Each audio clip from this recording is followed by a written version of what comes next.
Hi, sweetheart. Hi, Pops. Can I call you Pops on here? Sure you can.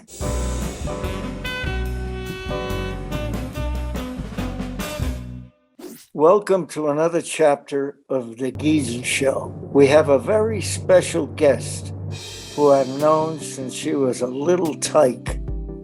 She is now a successful young woman with many passions. She's a teacher, a singer, and a world traveler.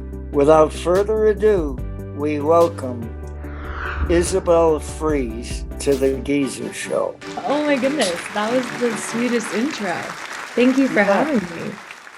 Oh, listen, I've been looking forward to this for quite a while. I know, me too. Tell me a little bit about your passions.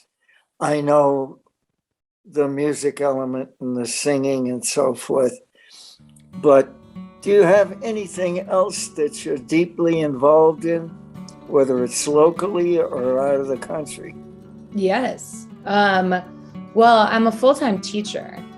So I work for DPS in Denver, and I teach special education in 6th and 7th grade, focusing on reading. So education is a massive passion of mine. I think that's probably like my number one passion and driving force in my life. I started doing that abroad, really, with my work in Africa and Uganda. So that's kind of where my love for education and where that passion came from. It led me to what I studied in college, and then eventually to being a teacher now. Tell me a little bit about Africa, and you said Uganda. Yeah. Was there something special that drew you to Africa? I was really fortunate. I started traveling when I was really young with my family, and I fell in love with travel, and I fell in love with kind of the philanthropic part of it and traveling to places where people often don't go. And the first trip I took to really like work abroad with a nonprofit, I worked in Costa Rica, and then I worked in Haiti. And then one of my dad's best friends said, well, if you love traveling and if you love working with nonprofits, come with me to my nonprofit in Uganda. And I never really looked back. I was 15 or 16, and I started working mainly in like a really rural part of Uganda outside of Kabale. And whether I kind of realized it or not, everything I was doing there had to do with education. And I formed these really incredible bonds and relationships with some of the teachers of these really rural small schools. And that's kind of where my love of education and of teaching, especially teaching in, underdeveloped school districts or districts that you have so much untapped potential. So that's where that love kind of grew from. What about your singing? You haven't stopped singing, have you? No, Good. Pops, I'll add this little tidbit. One of my first fans ever was Pops. No, no, no, no. No, no, no. No, you're not the one for me. You came to every single show I ever did. Yes, I did. I ever was in. I used to, in middle school, I used to come to all the shows. Yeah. Just look at you, you'll see that I will be when the world seems so cruel. No, I've never stopped singing. I mean, I've been singing my whole life, but I think that my love of singing is not for the fame or, the recognition. It's because I love it. And I think that music is so powerful and that you can reach so many people just through music. So I've been so lucky that I've gotten to sing, in Africa or for nonprofits. Why don't you join Voices Rock? Oh my gosh, I should. That's with Jill, right? Yeah, it's with Jill. Yeah. And Betsy's still active in it. I did choir my whole life, like in high school and middle school. And then in college, I studied music a little bit. I was mainly focused on like international relations and nonprofits, but It's always been in my life. It'll never go away, but I like to use it for, all types of reasons and different areas of life. Betsy, get her into Voices Rock. I will absolutely do it. So I've known you for 20 years. Yeah. Since I've come home, well, my body's been a mess, and I miss your ginger hair and the way you like to dress. Won't you come on over? Stop making a fool out of me. Why don't you come on over back way?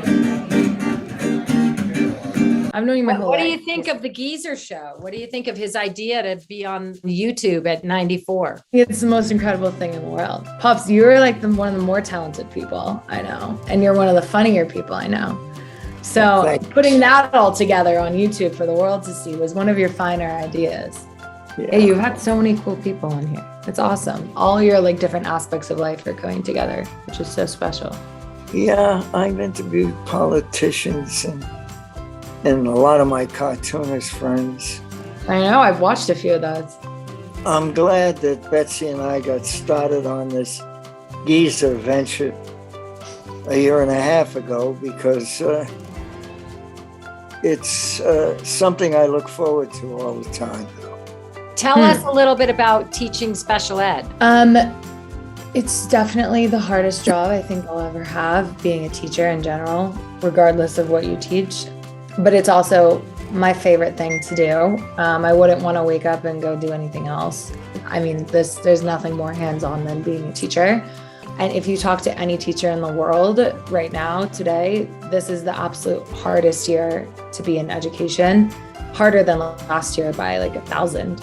And kids that are in special education and kids with specific learning disabilities or other intellectual disabilities, this is when they need us more than ever. It's when all kids need us more than ever, when they need, just one person to sit there and believe in them and help them come back to school every day. It takes the life out of me sometimes. I tell them every day that they're making me go gray, but I love them. And they bring me more joy than like anything in my life ever has. So.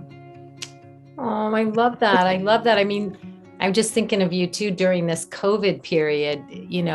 We started the Geezer show because of COVID. I couldn't see my dad, and we thought, oh, this is such a cool idea, and we can be together. And just wondering, like, how have you stayed at your age dealing with COVID? I think you had to graduate. I did. I graduated during COVID. I had a graduation at home in Denver, and it was hard because all my friends are mainly from LA. And that's where I went to school. So they all kind of got to stay in the same place and they got to see each other more, and I didn't. I came back to Denver. And so it's definitely been hard, feeling very disconnected from my life that is very much in California. I'm trying to, we try to do our best to stay connected. Thank God for technology and all of this. It's a weird world to be in your 20s in, honestly, for anyone. But it's a weird time in life. I'm curious, Dad, what advice could you give to me and Isabelle? My dad, I didn't see too much of him during the Depression because he was working 2 jobs, and I maybe see him one Sunday a month. He had kind of a philosophy that he ingrained in me, and that was, if you have your sights set on something and you want to do it, you got to go all out. His favorite thing was, you got to keep on trying. He says, if you just give up on yourself, you're never going to get anywhere. So keep on trying. I wrote a poem, but I haven't got it with me now, called Keep On Trying, and it was all based on his philosophy in life. I love that, Bob. Okay. You've also told me to stay positive. You know something? I was known for years in the family and out as Mr. Negative. And I looked at something and I always looked at the wrong side of it. Mm-hmm. Until finally, I woke up one day and just remembered what my dad used to say, is just keep on trying. Don't let Don't let one failure divert you from the task you want to do in life. So I'm going to say that to you. Keep on trying, no matter what direction you choose. A big part of the Geezer Show is people telling us about their life's purpose and what they think it is. And of any age we ask, it's really interesting to get those answers. And I know you've talked about teaching already. What's your North Star? Like, what's the theme of Isabelle Fries' life? Ever since I was young, the thing that drove me was things that were like larger than myself. A big North Star for me is like my family. And I found so much purpose in them and watching them be who they are. And that's so much larger than anything I could ever be, is my whole family. Music is larger than life. Oh, this time, oh, this time, oh, this time. I think impact drives me. Even if it's in like the smallest of ways, even if it doesn't have to do with anything career-wise, just any sort of impact. Something I can see that, you know, I did this for a good reason, or even for myself. Like I did this for myself and it's going to make an impact on me. We love you so much. And I love know, you guys. Pops, you have any last words of wisdom? No, my wisdom is all run out. No, it's not. You've always given me wisdom. Pops, I used to come like, do you remember? Hold on, I gotta bring up this moment. Do you remember when you lived across the street from Stanley? Yes. And I would have like mental breakdowns at school and I would come to your house. You've always given me wisdom. You've always been like a safe haven. So thank you. I'm very honored to be a part of this journey with you too. I'm very honored to have you. Remember one thing, swing easy. And I do think the Marinos have been very good for just in general, any mental breakdowns that people are having. Ours is the place to come for various. All my mental breakdowns took place with your family. We need to have those people around us who have their own mental breakdowns and who can understand. Good night, sweetheart. It's time to go. God bless. You too. Mwah. Love you all. Bye. Bye now.